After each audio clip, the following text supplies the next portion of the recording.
Amén. Dios les bendiga en esta preciosa mañana. Hermosa iglesia de NASA, Dios les bendiga grandemente. Y a todos los hermanos que nos pueden ver por todas las redes sociales, Dios les bendiga grandemente y gracias. Gracias a todos por sus comentarios positivos y sus buenos deseos para con la iglesia de NASA, con mi familia, para con mi persona. Gracias a cada uno de ustedes. En este precioso domingo vamos a estar hablando de cómo es que la iglesia es establecida en la tierra para cumplir un propósito divino en el cielo.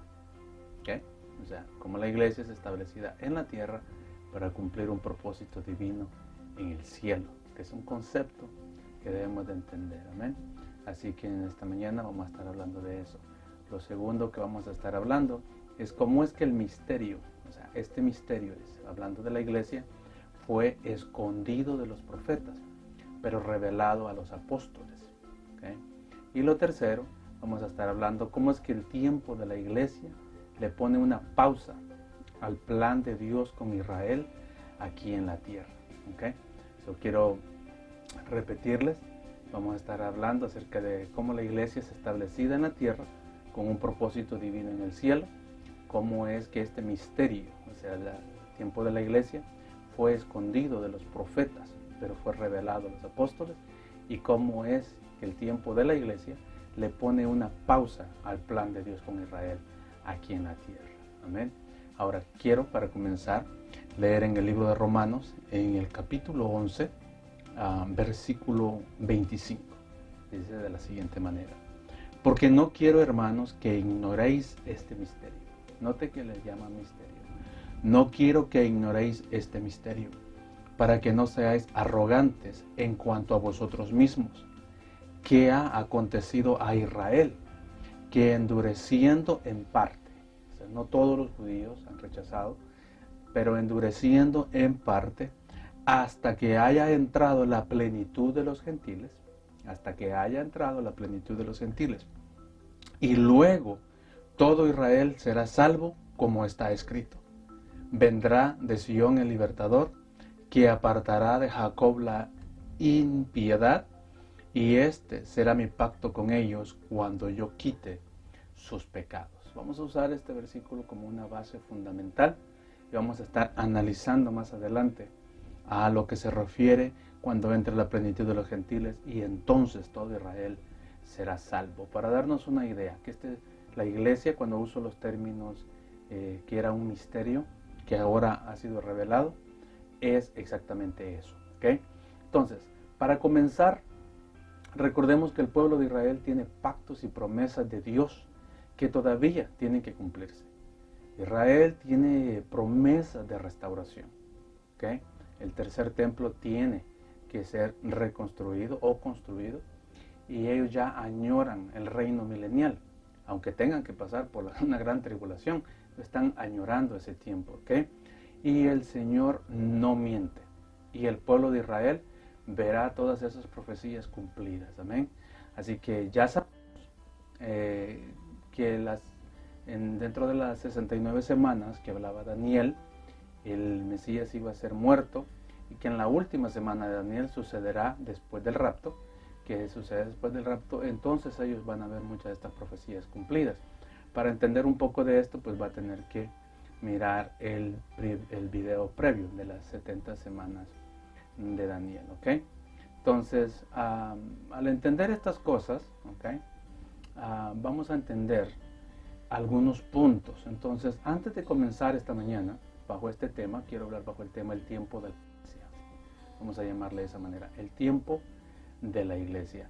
Pero antes de entrar en este tema, es un tema un poquito complejo, ¿ok? Especialmente para quererlo sintetizar en poco tiempo, en una sola enseñanza, es bastante material.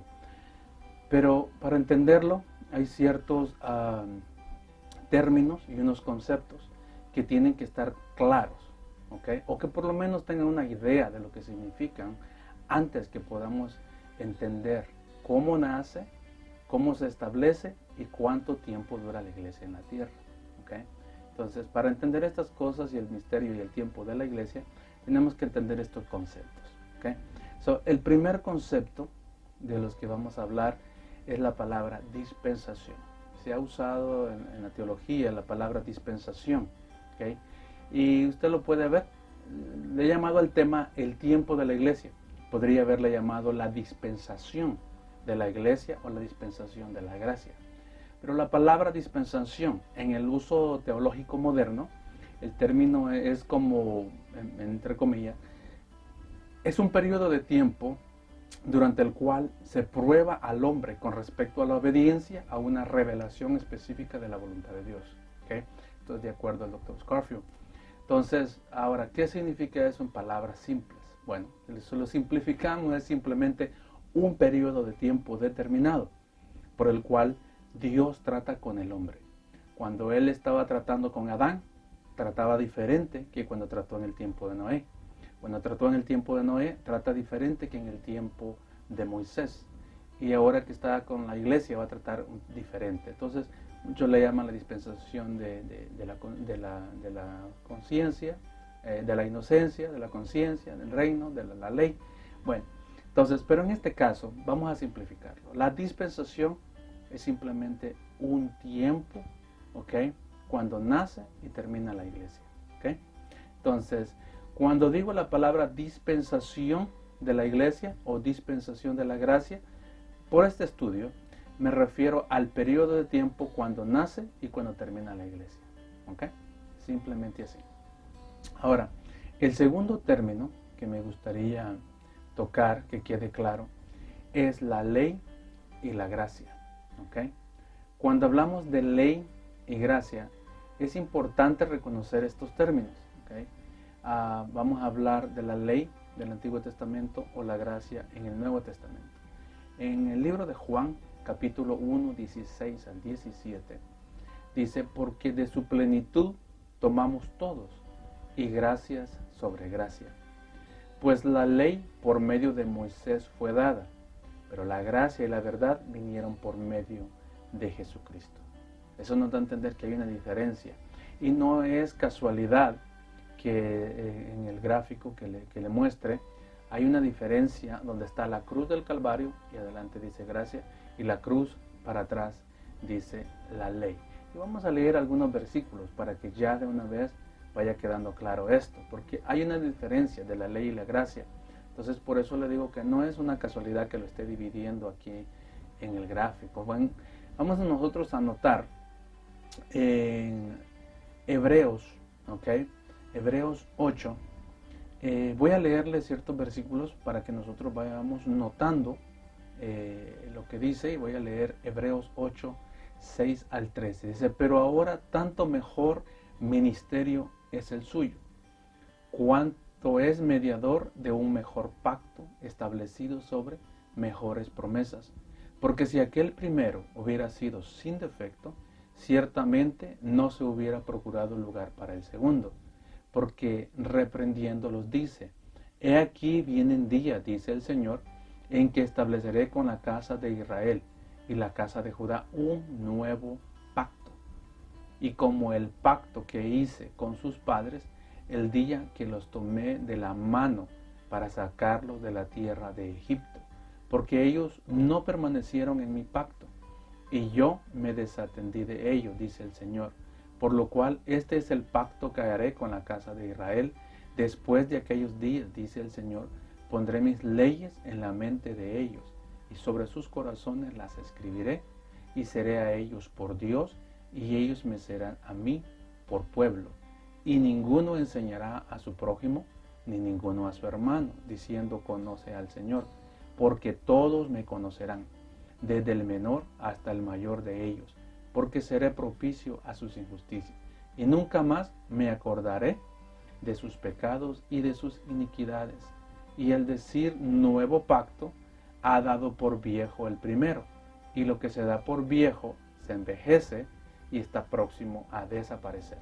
Entonces vamos a estar usando los términos de ley y gracia y nuevo pacto y antiguo pacto, o sea, el primer pacto y el nuevo pacto.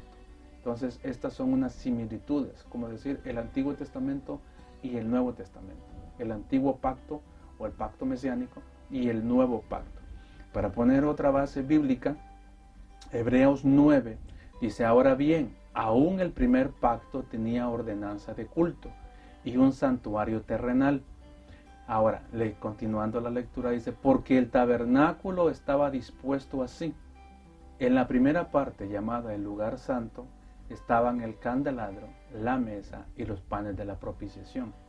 Tras el segundo velo estaba la parte del tabernáculo llamado el lugar santísimo, el cual tenía un incensario de oro y el arca del pacto cubierta de oro por todas partes, en la que estaba una de oro y que contenía el maná, la vara de Aarón que reverdeció y las tablas del pacto, y sobre ella los querubines de gloria que cubrían el propiciatorio, y las cuales cosas no se pueden ahora hablar en detalles. Y así, después de estas cosas, en la primera parte del tabernáculo entran los sacerdotes continuamente para cumplir los oficios del culto.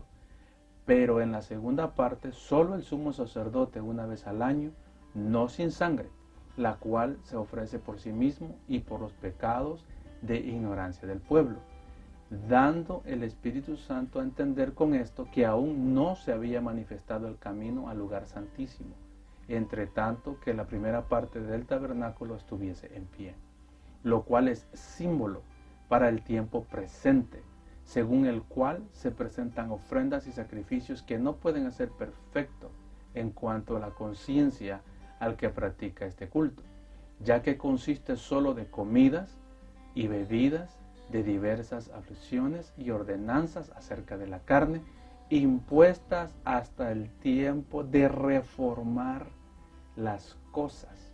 ¿Okay? Si nosotros continuamos en la lectura, vamos a notar que está haciendo la comparación del Antiguo Testamento, pero porque esto no era suficiente.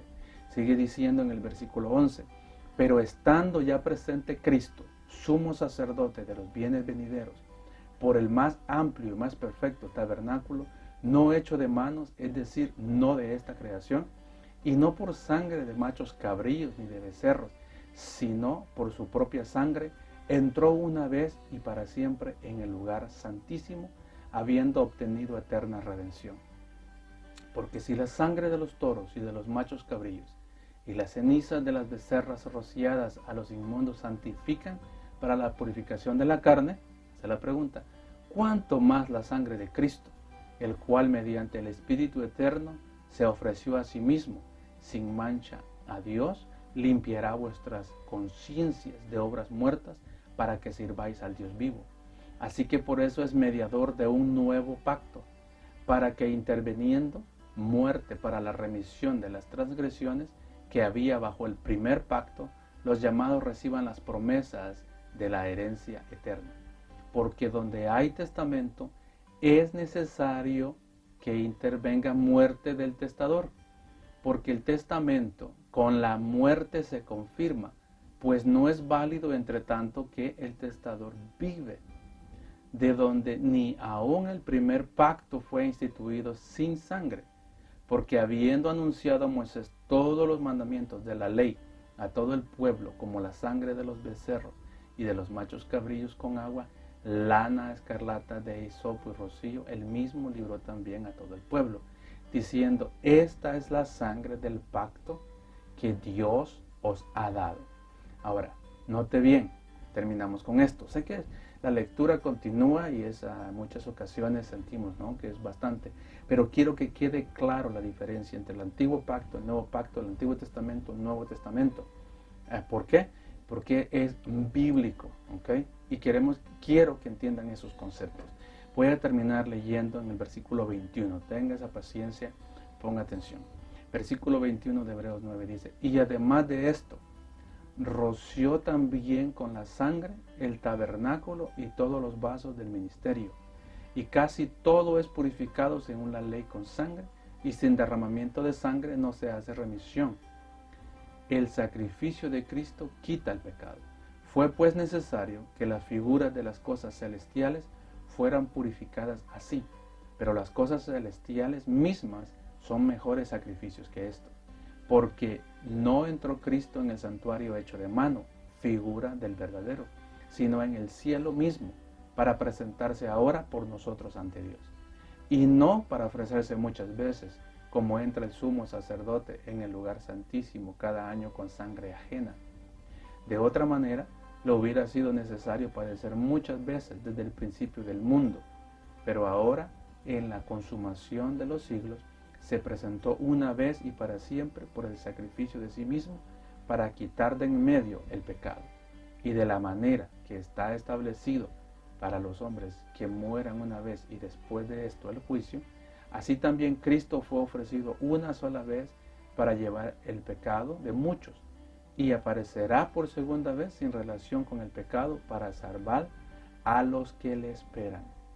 Entonces, note bien estos términos: ley, gracia, Antiguo y Nuevo Testamento, Antiguo Pacto o el Viejo Pacto, el Nuevo Pacto. Eso tiene que estar claro antes de que entendamos el tiempo de la iglesia. Y le voy a dar unos versículos más que están en Romanos 3:21. Note lo que dice: pero ahora, aparte de la ley, ¿sí? Pero ahora, aparte de la ley, se ha manifestado la justicia de Dios, testificada por la ley y por los profetas. La justicia de Dios por medio de la fe en Jesucristo, para todos los que creen en Él. Porque no hay diferencia, por cuanto todos pecaron y están destituidos de la gloria de Dios, siendo justificados gratuitamente por su gracia, mediante la redención que es en Cristo Jesús, a quien Dios puso como propiciación por medio de la fe en su sangre, para manifestar su justicia a causa de haber pasado por alto en su paciencia los pecados pasados, con la mira de manifestar en este tiempo su justicia, a fin de que Él sea el justo y el que justifica al que es de la fe de Jesús. ¿Dónde pues está la jactancia? Queda excluida. ¿Por cuál ley? ¿Por la ley de las obras? No, sino por la ley de la fe. Concluimos pues que el hombre es justificado por fe sin las obras de la ley. ¿Es Dios solamente Dios de los judíos? ¿No es también Dios de los gentiles?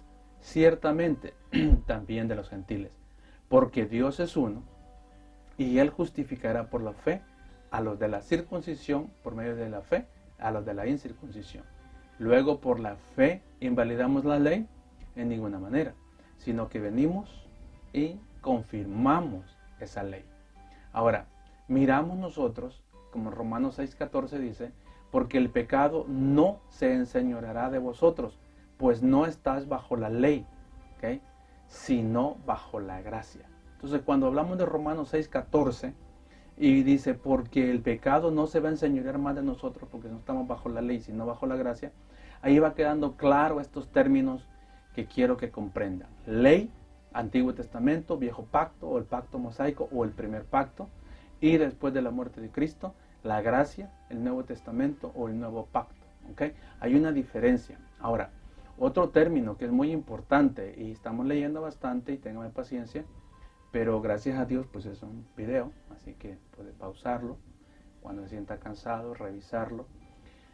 Pero note bien, si entendemos estos puntos, ¿ok?, estos términos, cuando hablamos de judíos, ese es otro término que quiero que nosotros entendamos, ¿ok? Entonces, cuando hablamos de judíos, por este estudio, vamos a hablar que es el nombre que se le da al pueblo descendiente de los hebreos y de los antiguos israelitas del reino de Judá, cuyos habitantes eran llamados judíos aquí en la Biblia, ¿ok? Ahora, el término judío proviene de Judá, hijo de Jacob, descendiente de Abraham, del territorio, ¿okay?, de Judea. Ahora, el concepto de judío es un poco controvertido, ya que depende si el énfasis se pone en la identidad religiosa o la identidad secular de ellos. Ahora, por el propósito de este estudio, ¿okay?, y piénselo de esa manera, cuando diga yo los judíos, ¿okay?, lo tomaremos como una entidad religiosa del pueblo de Israel. O sea, son aquellos israelitas que practican el judaísmo, ¿ok? Cada vez que yo diga judíos, se me refiero a ellos, ¿ok? Ahora, el otro término que es importante reconocerlo, ¿ok?, son los samaritanos, ¿ok? Los samaritanos. Esta palabra aparece una sola vez en el Antiguo Testamento, en 2 de Reyes 17:29, cuando habla de los de Samaria, ¿ok? Ahora, se refiere a los ciudadanos del antiguo reino de Israel que quedaron después de que sería conquistados, ¿okay? Es un remanente de campesinos. Y esto es lo que sucede. Asiria viene y conquista todo lo que era Jerusalén, lo que era Israel. Entonces, como estaban divididos Judá e Israel, entonces Israel cae primero. ¿Recuerdan que Babilonia cayó sobre todo lo que fueron los asirios? Ahora, lo que sucedió es que se llevan esclavos a muchos para servir, pero dejan en la tierra a muchos para labrarla, como siervos, y que pagaran su taxa de ahí. Ahora, todos estos judíos que quedaron atrás, trabajando las tierras, después poblaron. Entonces estos son los samaritanos. Al principio estos samaritanos que quedaron ahí adoraban a los ídolos de sus propias naciones que quedaron alrededor. Pero al ser molestados en ese tiempo, vino como una plaga de leones que venían, y eso está en el Antiguo Testamento. Miraron ellos que los leones se venían y los atacaban y sus sembrados ya no crecían como era antes. Entonces se dieron cuenta que quizás Dios estaba enojado con ellos, y los samaritanos mandan a llamar sacerdotes judíos. Entonces, por lo cual ahí se les fue enviado a ellos de Asiria para instruirlos en la religión judía que habían olvidado. Eran originalmente judíos que habían quedado ahí, pero ahora se habían mixteado, no solamente con raza y tenían hijos con las demás naciones alrededor, pero también en la religión. Entonces ellos fueron instruidos por los libros de Moisés, pero todavía conservaban muchas de las costumbres idólatras. Entonces los samaritanos adoptaron una religión que era una mezcla de judaísmo e idolatría. ¿Okay? Eso lo encuentra en 2 de Reyes 17, 26, 28 más adelante. Entonces, debido a esto, a que los habitantes israelitas de Samaria se mezclaron con todos los extranjeros y adoptaron religiones idólatras, los samaritanos generalmente eran considerados como mestizos, ¿okay? Y fueron despreciados universalmente por los judíos. Entonces, le puedo dar unas 4 razones, ¿okay?, que los judíos y los samaritanos no se llevaban en ese tiempo. Y recuerden, los samaritanos era ese mix de religión y ese mix de raza. O sea, no eran judíos puros ya, habían sido mixteados con otras de los pueblos que estaban alrededor. Entonces, la primera razón de las 4 que le voy a dar, los judíos, después del regreso de Babilonia, se recuerda el exilio, cuando estaba también Daniel. Entonces, cuando regresa Nehemías, cuando regresaron, comenzaron a reconstruir el templo. O mientras Nehemías estaba comprometido a la construcción de los muros de Jerusalén, los samaritanos vigorosamente intentaban detener la obra. Eso lo encuentra en Nehemías 6, del 1 al 14. Entonces, ellos se opusieron, y eso no se le olvidaba a los judíos. Lo segundo es, los samaritanos construyeron un templo para ellos mismos en el monte Gerizim. En el monte Gerizim, ellos construyen un templo que los samaritanos insistieron, ¿okay?, que fue señalado por Moisés como el lugar donde se debe de adorar la nación. ¿Okay? Ahora, usted y yo sabemos que era en Jerusalén, pero como se habían dividido, ellos hacen su propio templo. Y no solo eso, Sanbalat, el líder de los samaritanos, estableció a su yerno, Manasés, como el sumo sacerdote. Imagínense. Por lo tanto, la religión idólatra de los samaritanos fue perpetua. Ahora, note bien, no eran levitas, no eran Jerusalén, hacen su propia religión, hacen su propio templo, hacen sus propios sacrificios. Ahora, eso tenía que ser en Jerusalén. Y por hacer esto, los judíos no se llevaban con ellos. Y aún el tiempo, cuando habla Jesús con la samaritana, le dice, la hora es y el tiempo viene, ¿no?, que ni en Jerusalén ni aquí van a adorar. ¿Por qué? Porque ellos tenían su propio lugar de adoración, que es en el monte Gerizim. Ahora, el tercer punto, ¿okay?, que los samaritanos no se llevaban con los judíos, Samaria se convirtió en un lugar de refugio para todos los forajidos. Imagínense, todos los forajidos de Judea. Eso lo va a encontrar en Josué, capítulo 20, cuando ellos corrían para allá, y capítulo 21, cuando ellos cometían algún crimen y no querían ser juzgados, los samaritanos los recibían. Dice, así que los samaritanos, dice, recibían voluntariamente a criminales judíos y refugiados de la justicia. Los violadores de las leyes judaicas y quienes habían sido excomulgados encontraban seguridad en ellos mismos en Samaria, aumentando considerablemente el odio, ¿okay?, que había entre las dos naciones. Y por último, quiero que recuerde algo. Los samaritanos recibían solamente los 5 libros de Moisés y rechazaban todos los libros de los profetas. No tomaban en cuenta, porque siempre habla de Judá más que de Israel, y por lo tanto ellos muchas de las profecías no las aceptaban, las negaban y no decían que eran parte de la palabra de Dios. Entonces los judíos no se llevaban con eso. Entonces por eso la mujer samaritana, cuando llega y está agarrando agua y mira a Jesús, le dice: ¿por qué tú, siendo judío, me hablas y me pides agua a mí? O sea, no se llevaban bien. O cuando hablamos de la parábola del buen samaritano, a eso aún era causa de enojo, porque no había tal cosa como un buen samaritano. No cabía en la mentalidad de un judío que hubiera un buen samaritano. Es más, en el Evangelio de Juan, en el capítulo 8, versículo 48, cuando Jesús quería hablarles y quería hacer milagros, dice: respondiendo entonces los judíos y le dijeron: ¿no decimos bien nosotros, ¿okay?, que tú eres samaritano y que tienes demonios? O sea, hacía la comparación. O sea, decirle a un judío samaritano era un insulto, ¿ok? Era de lo bajo. Y le dice: ¿no decimos que eres samaritano y que tienes demonios? O sea, era un sinónimo de tener demonios, ser samaritanos. Entonces, el hecho de decir la parábola del buen samaritano y agregarle todavía que los primeros que habían pasado era un sacerdote y un levita. O sea, el Señor le está diciendo: los religiosos ustedes no pudieron ayudarle. Y luego pasa un samaritano y ese sí le ayudó. ¡Pum! O sea, si tú vivieras y entendieras estas cosas, y por eso es importante conocer estos términos para entender realmente lo que el Señor decía. Entonces, tenemos que entender lo que es el nuevo pacto, antiguo pacto, judíos, samaritanos. Ahora, el otro término que quiero que entendamos es el gentil, ¿ok?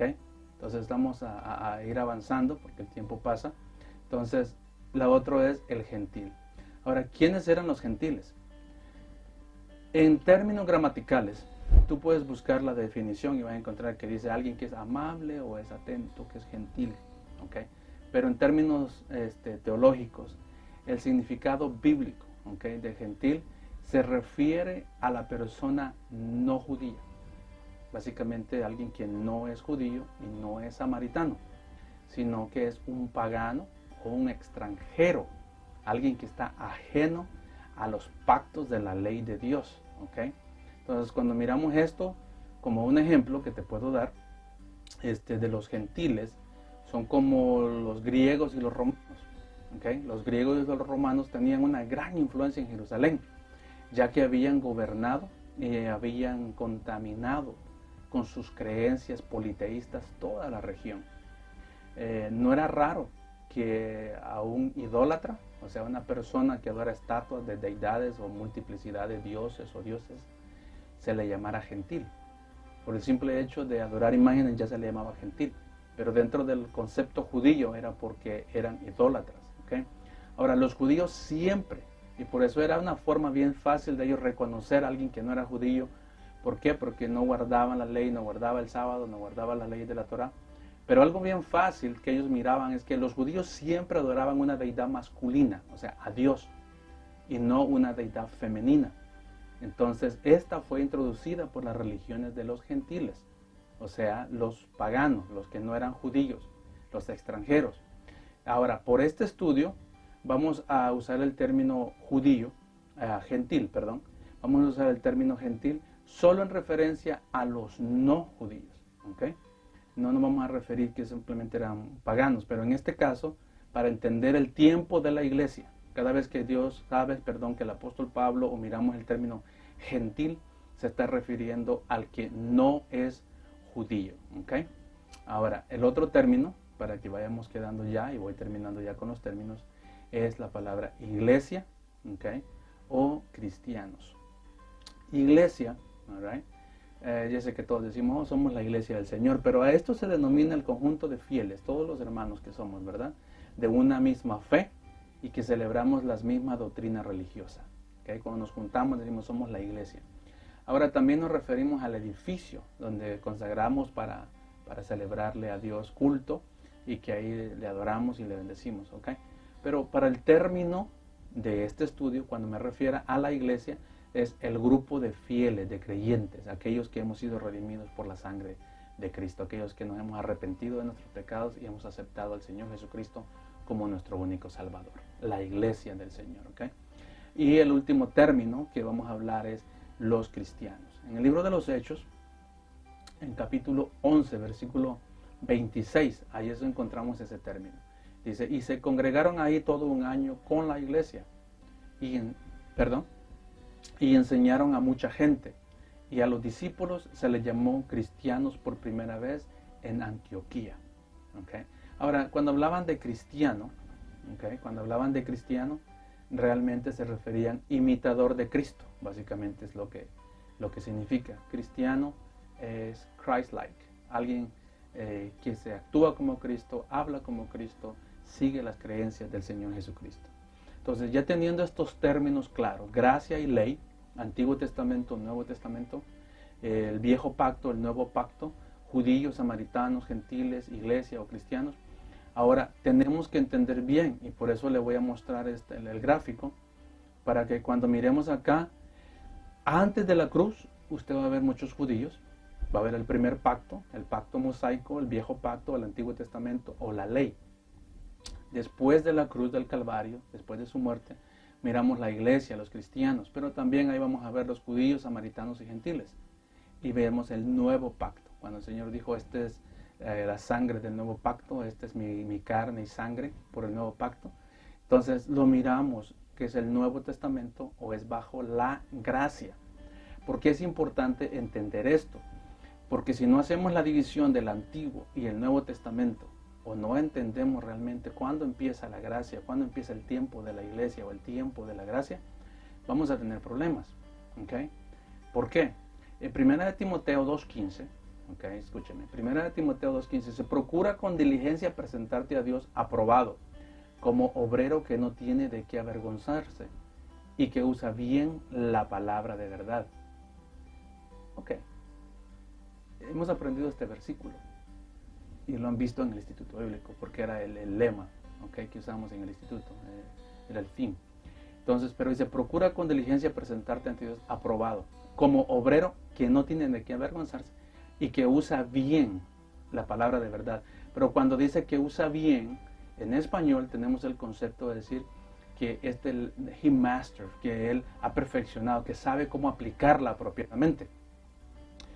Pero si lees en el original, si ves al griego, o es más, aquellos de habla inglesa, si tú hablas inglés, puedes buscar en Reina Valera este mismo versículo y vas a encontrar algo muy interesante. Que en 2 Timoteo 2.15 dice, study to show himself, okay, approved unto God, a workman that needeth not to be ashamed. But this is the key, rightly dividing the word of truth. Rightly dividing the word of truth. Saying, because you divide properly the word of God. You divided on what? Old and New Testament. You divided the law and the Old Testament and the New Testament.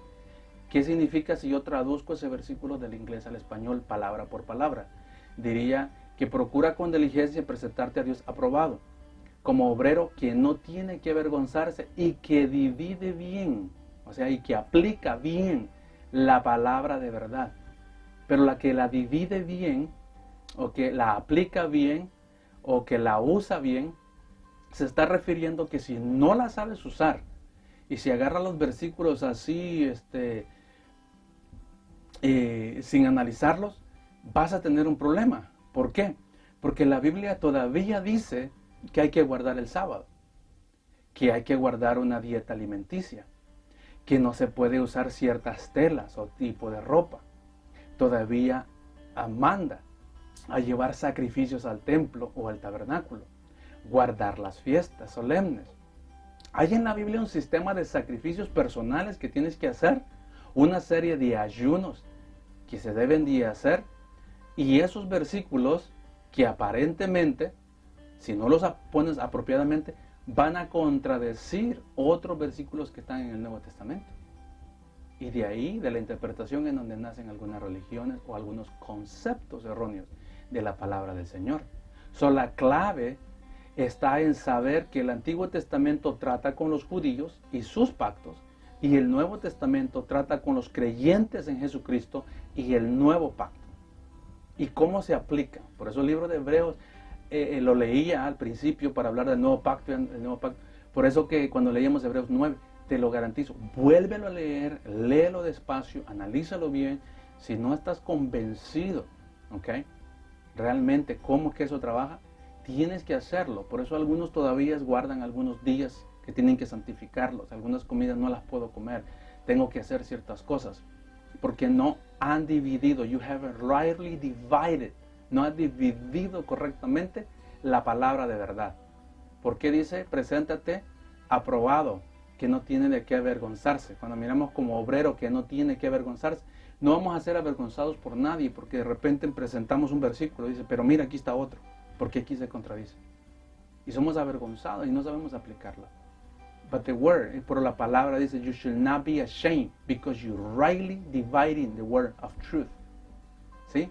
Nunca serás avergonzado si aprendes a dividir apropiadamente la palabra y aceptar los conceptos. Gracia, la ley, Antiguo Testamento, Nuevo Testamento, Antiguo Pacto, el Nuevo Pacto.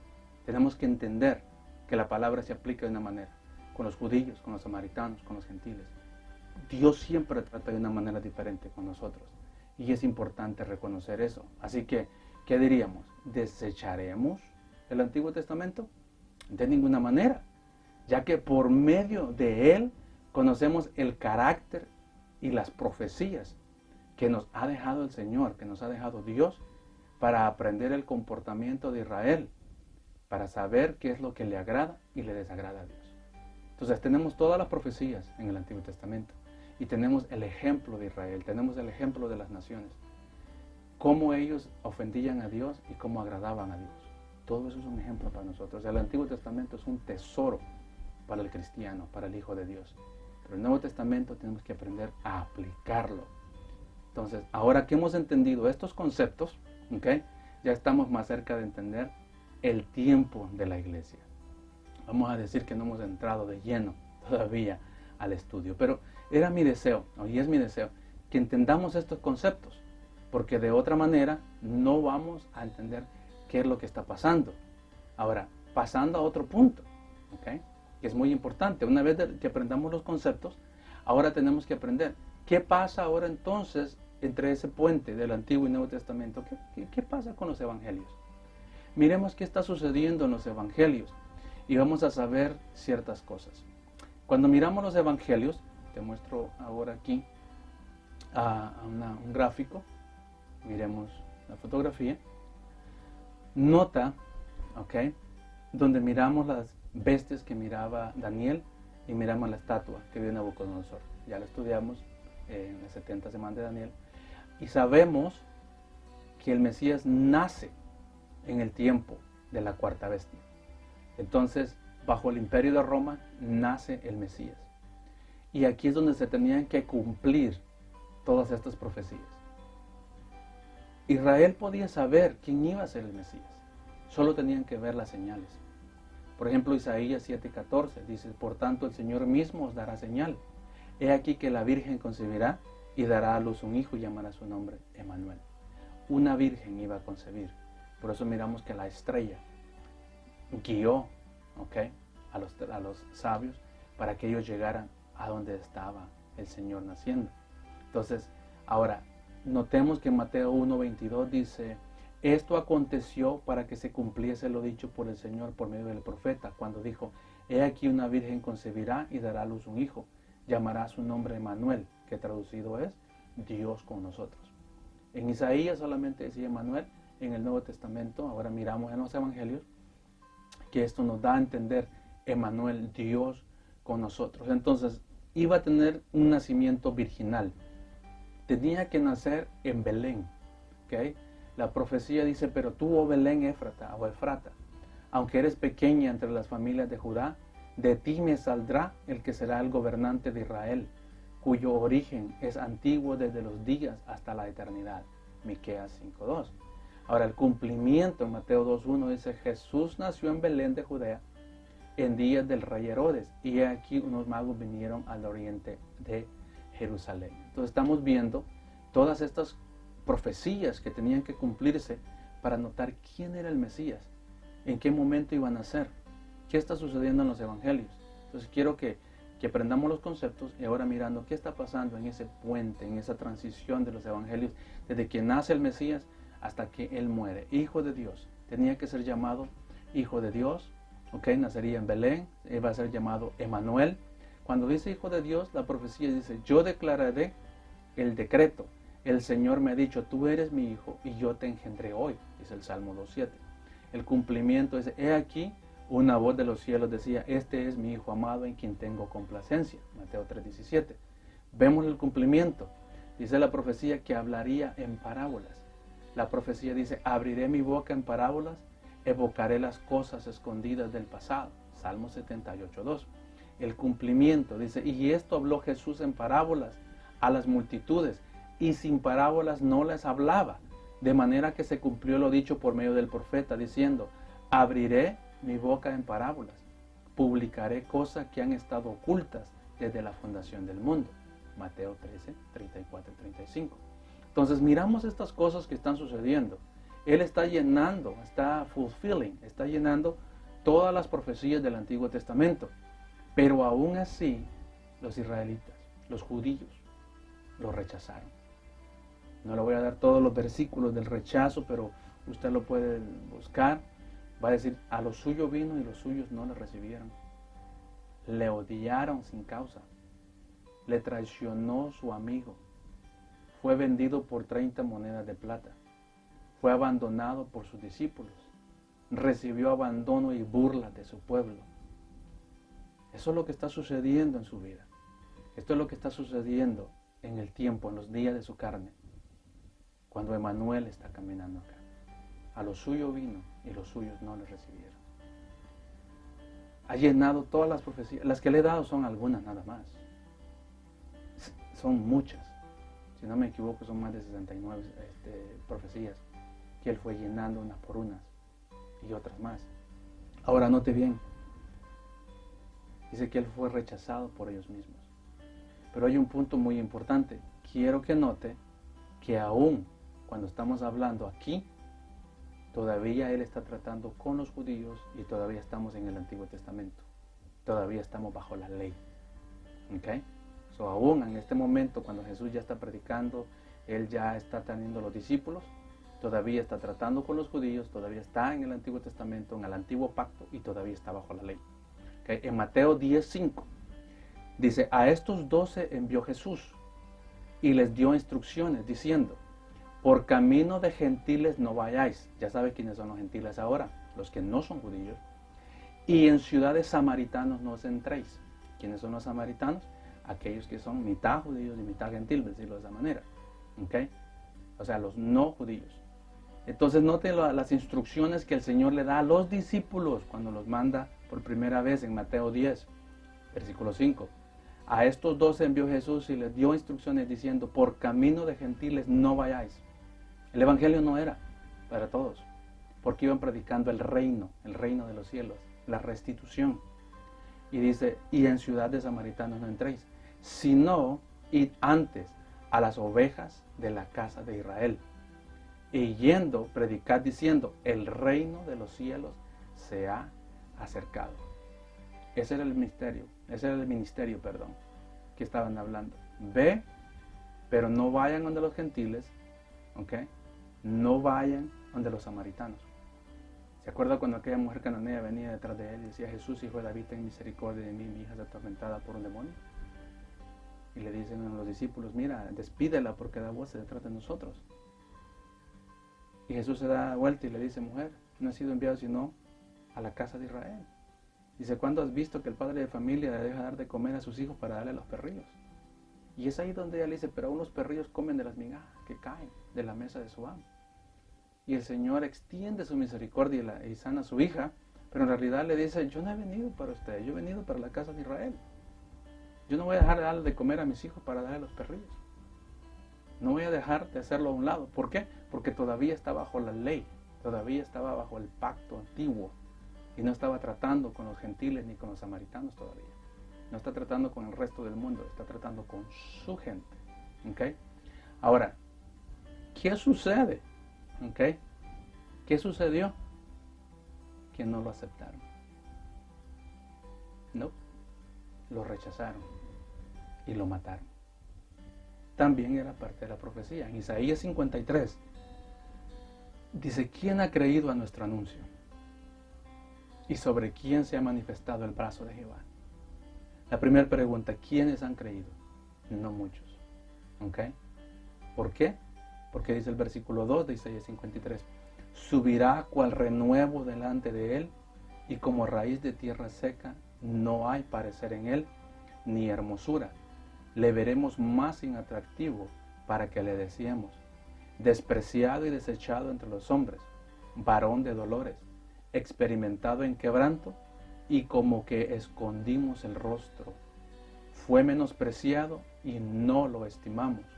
Ciertamente llevó él nuestras enfermedades y sufrió nuestros dolores, y nosotros le tuvimos por azotado, por herido de Dios y abatido.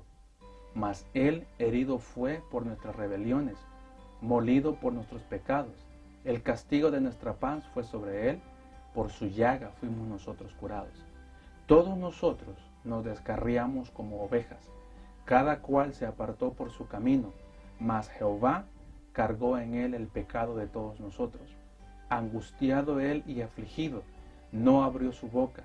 Como cordero fue llevado al matadero, y como oveja delante de sus trasquiladores, enmudeció y no abrió su boca. Por cárcel y por juicio fue quitado, y su generación, ¿quién la contará?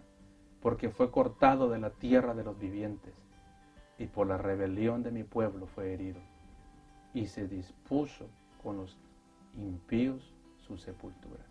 Mas con los ricos fue en su muerte, aunque nunca hizo maldad, ni hubo engaño en su boca. Eso fue lo que hicieron con el Mesías. Es más, en Juan 12, 37, ponga atención, imagínense, en Juan 12, 37 dice, pero a pesar de que había hecho tantas señales delante de ellos, no creían en él. Para que se cumpliese la palabra del profeta Isaías, fue la que leímos, que dijo, Señor, ¿quién ha creído a nuestro anuncio y a quién se ha revelado el brazo del Señor?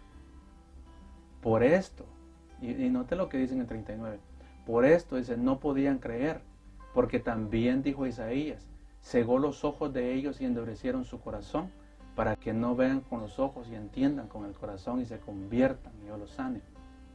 Pero Isaías dijo, esto cuando vio su gloria y habló acerca de él. Entonces lo que quiero que note en este momento, porque sucede hoy en día con muchos cuando se les presenta el Evangelio, dice en el versículo 42 de Juan 12, con todo esto, aún de los gobernantes, muchos creyeron en él. ¿Me está escuchando? Muchos creyeron en él, pero a causa de los fariseos no lo confesaban para no ser expulsados de las sinagogas.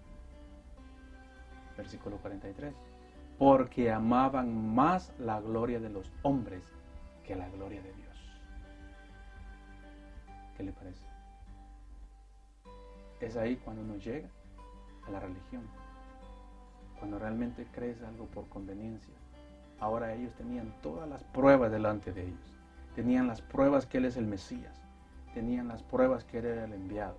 Tenían las pruebas que Él era el Cristo. ¿Sí? Ahora ellos sabían que Él era el ungido de Dios. Pero aún así le rechazaron. ¿Qué sucede? Se le da muerte. Cuando nosotros miramos entonces que en el tiempo que está sucediendo de los evangelios, todavía estamos bajo la ley, bajo el antiguo pacto. Así que entonces quiero que vea cómo aún en los evangelios, desde el nacimiento hasta la muerte del Mesías, Dios está tratando directamente con los judíos. Y después de la muerte viene un evento sin precedente. Vamos a ver la resurrección del Mesías. La resurrección del Señor va a cambiar todo el panorama profético. Vamos a ver que después de este suceso La iglesia es establecida en la tierra para cumplir ese propósito divino en el cielo.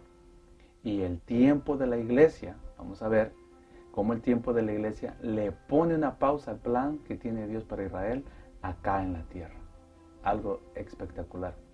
Ahora, sabemos que hay una diferencia entre judíos, samaritanos y gentiles. Sabemos que hay diferencia entre el Antiguo y el Nuevo Testamento. Y sabemos que vamos a entrar entonces con la resurrección del Señor a la dispensación de la gracia. Así que gracias por acompañarme en esta primera parte de la enseñanza. Le pido que me acompañe en la segunda parte para que miremos juntos qué sucede después de la resurrección del Señor Jesús y cómo esto le pone fin a la ley y le da inicio a la gracia. Dios les bendiga a todos. Amén.